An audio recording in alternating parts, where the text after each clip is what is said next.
I've got two things here, and I'm squatting down so I sit in frame. Again, filming on my iPhone 10, wicked camera. Being lazy, my main camera's here, so I can't actually film my reviews on it.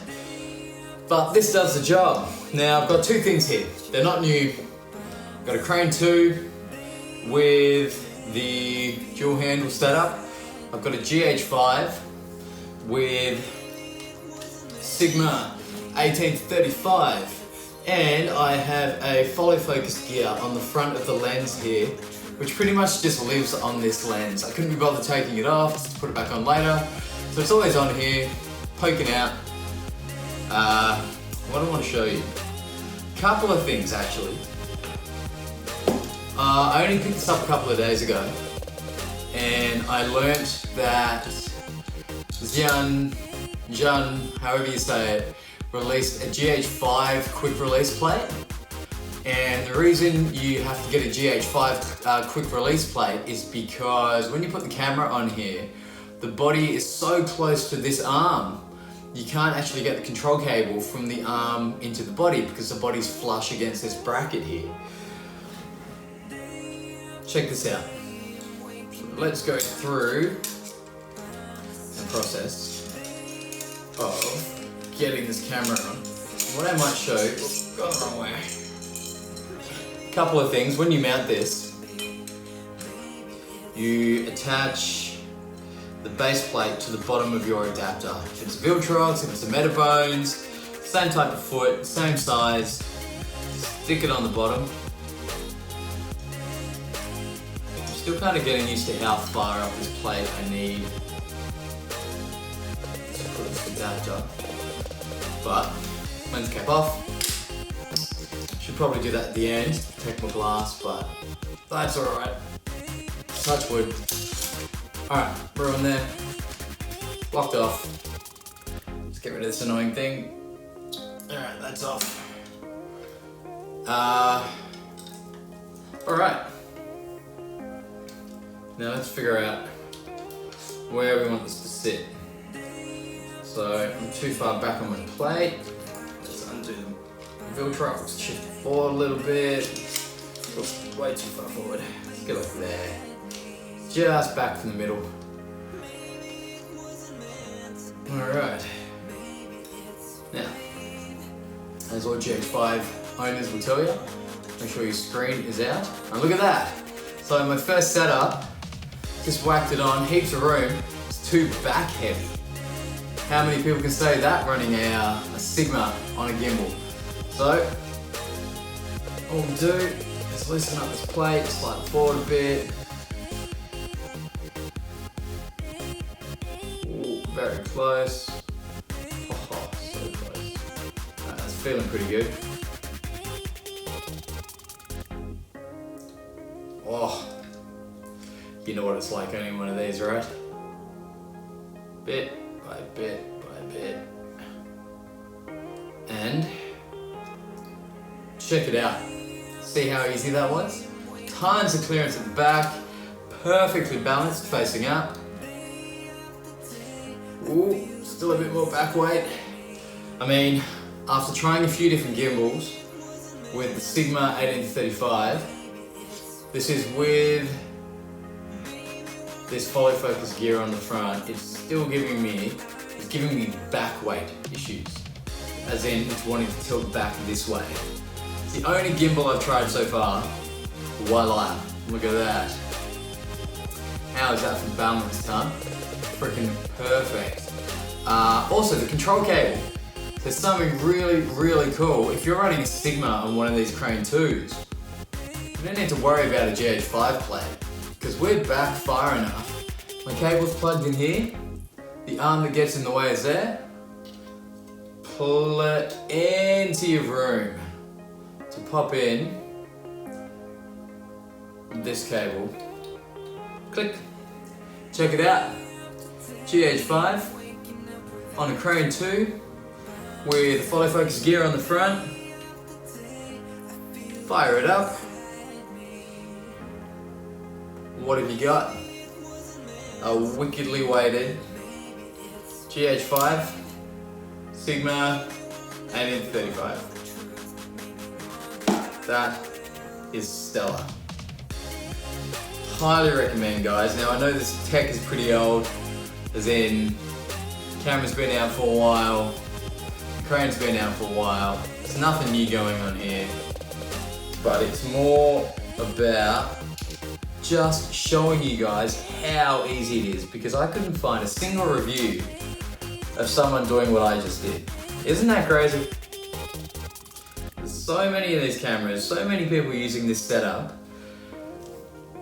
No, not an issue. Clearance, heaps of clearance, and I'm still a tiny bit, I'm too high, I'm still a tiny bit back heavy, so I could bring this camera forwards maybe another mil.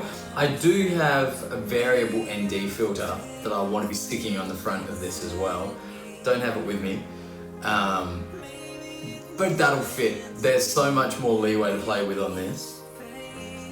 I'm just about to receive my servo follow focus with the rod that goes on the side here. You see how responsive these motors are? Even with this kind of weight on here, not an issue at all. This will turn on a dime. Look at that. So fast. So smooth.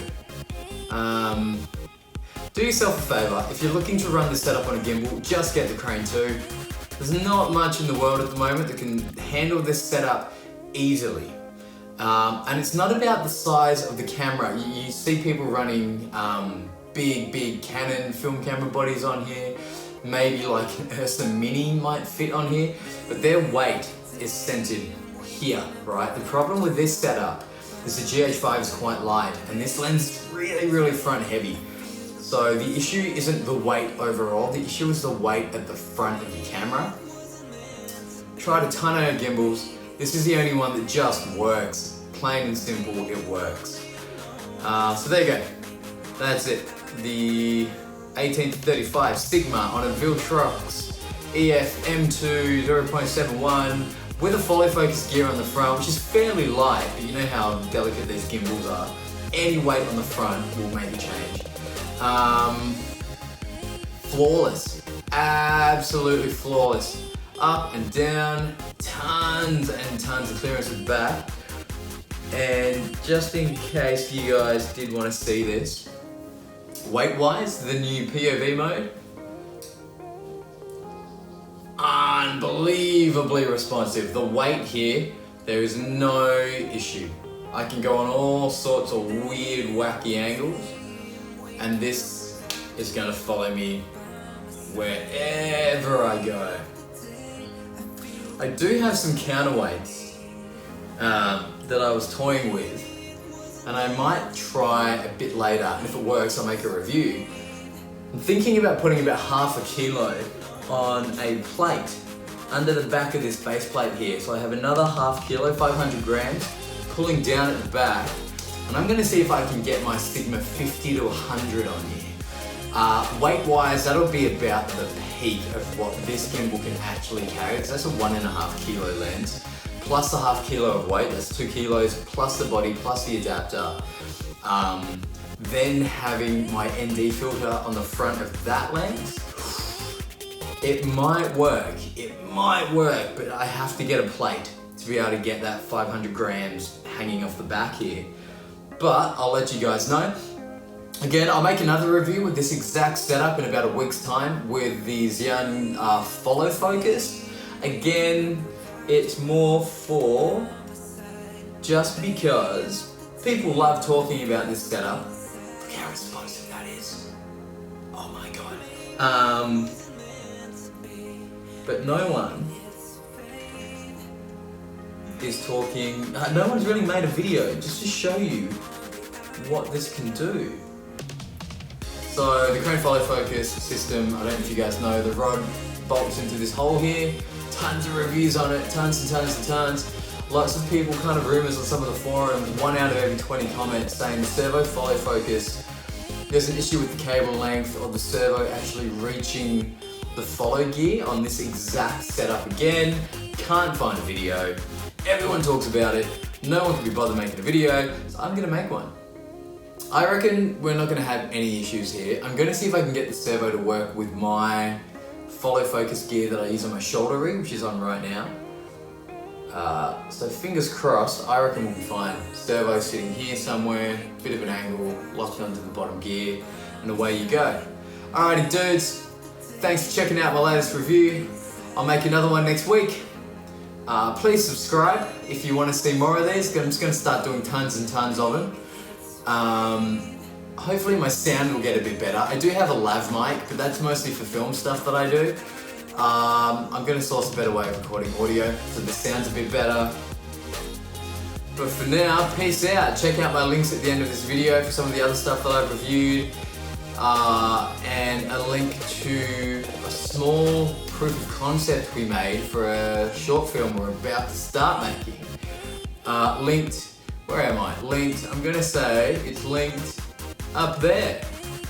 Review, short film, or subscription. At the top, one or the other, or my other reviews down the bottom.